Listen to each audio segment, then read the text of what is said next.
আমি রান্নাঘর থেকে বের হচ্ছিলাম, তখন আমার শাশুড়ি আমাকে এসে বলল, বৌমা একটু চ্যাপা শুটকির ভর্তা করো তো। আমি বললাম, মা দুপুরের রান্না হয়ে গেছে, রাতে করে দিব, আমার শরীরটা খুব খারাপ লাগছে। সাথে সাথে আমার শাশুড়ি মা রেগে গেলেন আর বললেন, তোমার শরীর কবে ভালো থাকে বলো তো?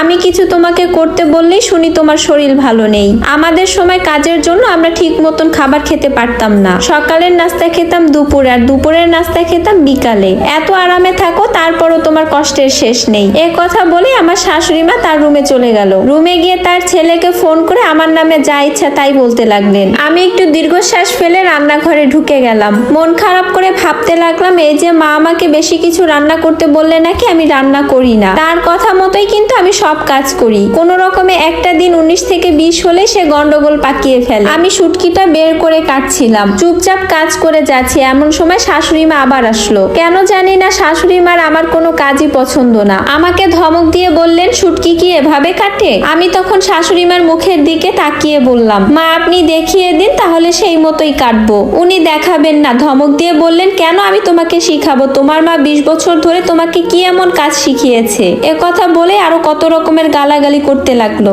অনেকক্ষণ ধরে বকাঝকা করে তারপর চলে গেল। আমার বিয়ে হয়েছে 2 বছর। বিয়ের 4 দিন পর থেকেই পুরো বাসার সকল কাজের দায়িত্ব আমার কাঁধের উপরে। আমার স্বামী আমাকে বলে দিয়েছে, আমার মা কোনো কাজ করবে না, তুমি পারলে করবে, না পারলে ফেলে রাখবে। আমি পারলেও করি, না পারলেও করি, তারপরও আমার দোষের কোনো শেষ নেই। আজকে সকাল থেকে আমার শরীরটা অনেক খারাপ লাগছে, জ্বর জ্বর লাগছে, তাই বলেছিলাম ভর্তাটা রাতে করি, তাতেও এত কথা শুনতে হলো। শুটকি রান্না করতে করতে আমার মাথাটা ঘুরতে লাগলো, চারপাশে সব অন্ধকার হয়ে আসলো, কিছুতেই আর দাঁড়িয়ে থাকতে পারছি না।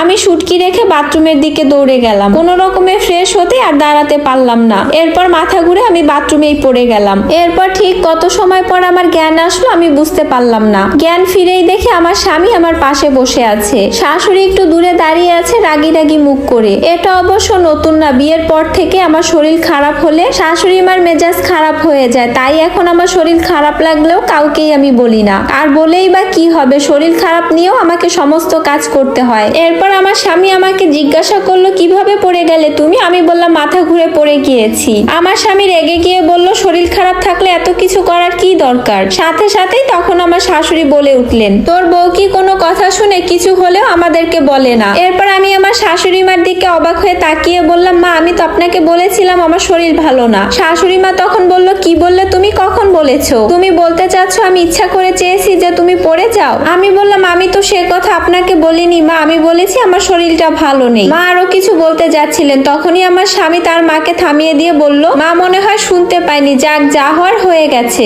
আমি উঠে বসতে যাব, এরপর বুঝতে পারলাম ডান পা নাড়াতে পারছি না, ব্যথায় আমি কুকড়ে গেলাম। তখন আমার স্বামী আমার পাটা ভালো করে দেখে বলল, তোমার পা তো ফুলে গেছে ব্যথায়, মনে হয় পা তোমার মচকে গেছে, চলো তুমি আমার সাথে পাটা এক্সরে করে দেখি, পাটা ভেঙে গিয়েছে কিনা আল্লাহই জানে। তারপর আমাকে ধরে ডাক্তারের কাছে নিয়ে গেল। এক্সরে করে রিপোর্ট ডাক্তারকে দেখালো। ডাক্তার রিপোর্ট দেখে বলল, প্লাস্টার করাতে হবে, পায়ের হাড্ডি ভেঙে গেছে আমার। তারপর ডাক্তার আমার পায়ে প্লাস্টার করে দিল। 1 মাস প্লাস্টার রাখতে হবে, হাঁটা চলা একদমই বন্ধ।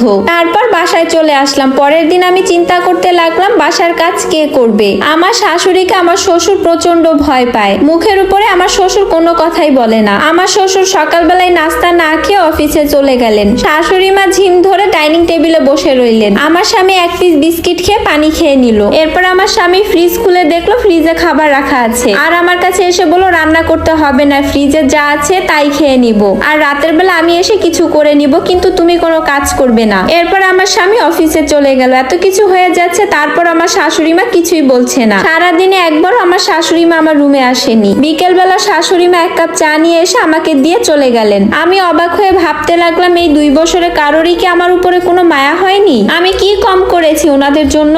আমার স্বামীও সারাদিনে একবারও ফোন করে জানতে চাইনি আমি খেয়েছি কিনা বা শরীরের এখন কি অবস্থা। বিয়ের পর থেকে লক্ষ্য করেছি আমার স্বামী আমাকে নিয়ে বেশি আহ্লাদ দেখায় না। আমার শাশুড়ি মা সবসময় আমার স্বামীর কাছে আমার নামে নানা রকম বাজে কথা বলে আমার স্বামীর মনে আমার জন্য ভালোবাসা তৈরি হতে দেয় না। সবসময় আমার স্বামীর কাছে আমার নামে বদনাম করে, আর আমার স্বামীও তার মায়ের কথাগুলো বিশ্বাস করে নেয়। এরপর রাতের বেলা আমার স্বামী অফিস থেকে বাসায় আসলো। রাতের বেলা সবাই ডিম ভাজি আর ডাল দিয়ে ভাত খেলো সবাই, অথচ আমি ভালো থাকতে এই খাবার তারা কোনোভাবেই খেতে পারতেন না। 3 দিনের দিন আমার শাশুড়ি মা আমাকে নাস্তা দিয়ে সে কি চিৎকার, আমি পারবো না তোমাদের এসব কাজ করতে, পা ভেঙেছে তো কি হয়েছে, সারাদিন বিছানায় কি শুয়ে বসে থাকতে হবে? আস্তে আস্তে উঠে এটা সেটা করা যায় না? আমার স্বামীকে বললো আমি কি তোর বউয়ের চাকর যে রান্না করে তোর বউয়ের সামনে খাবার দিতে হবে? আমি পারবো না বলে দিলাম। আমার স্বামীও তার মায়ের সাথে অনেকক্ষণ কথা বললো, আমি বসে বসে সবকিছুই দেখছিলাম। আমার চোখ দিয়ে পানি পড়ছে।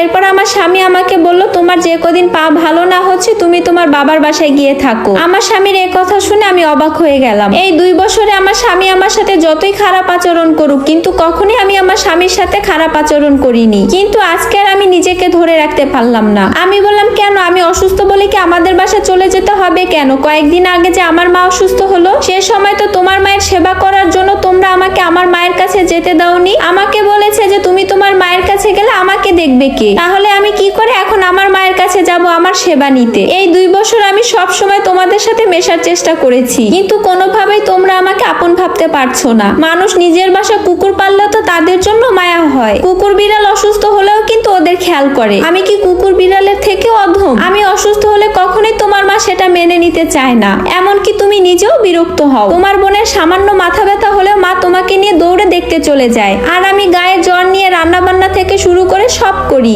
আমাকে ভালো হয়ে যাওয়ার জন্য আমার মায়ের কাছে যেতে হবে। আমি ভালো হয়ে এসে আবার তোমাদের সেবা করতে হবে। কেন এমন কেন? আমার স্বামী আমার কোনো কথারই উত্তর দিতে পারলো না, মনের অজান্তেই কান্না করে যাচ্ছে। আমি বললাম দাঁড়াও, সারা জীবনের জন্য আমি তোমার জীবন থেকে চলে যাব।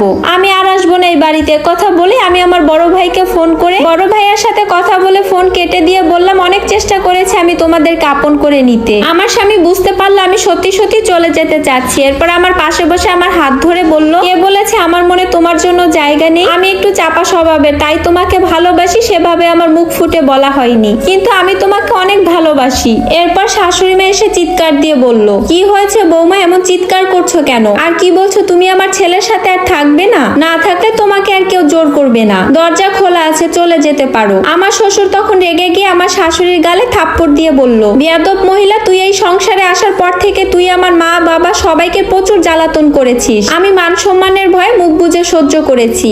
এখন আমার ফুলের মতন বউয়ের পিছনে উঠে পড়ে লেগেছিস তাদের সংসার নষ্ট করার জন্য। তোমার মতন এইরকম বউ যদি প্রতিটা ঘরে হতো, এইরকম বেয়াদব শাশুড়ির কারণে কোনো নিষ্পাপ সংসার ভাঙতো না। আমি সিদ্ধান্ত নিয়েছি এই বাড়ি ছেড়ে তুমি চলে যাবে না, যাবে তোমার শাশুড়ি। আমার শ্বশুর এক কথা বলার সাথে সাথে আমার শাশুড়ি আমার হাত ধরে বলল, বৌমা এই নাও ঘরের চাবি, আজ থেকে তোমাদের কোনো কাজে আমি আর বাধা দিব না। আমি ভুল ছিলাম, অতীতের সব ভুল ভ্রান্তি তুমি ভুলে যাও। মন চাইলে আমাকে দুবেলা ভাত দিও, এতেই চলবে। তুমি আমার মেয়ের মতন, আমি তোমার প্রতি অনেক অন্যায় করেছি, আমাকে মাফ করে দাও। এরপর আমি আমার শাশুড়িকে হাসি মুখে জড়িয়ে ধরলাম।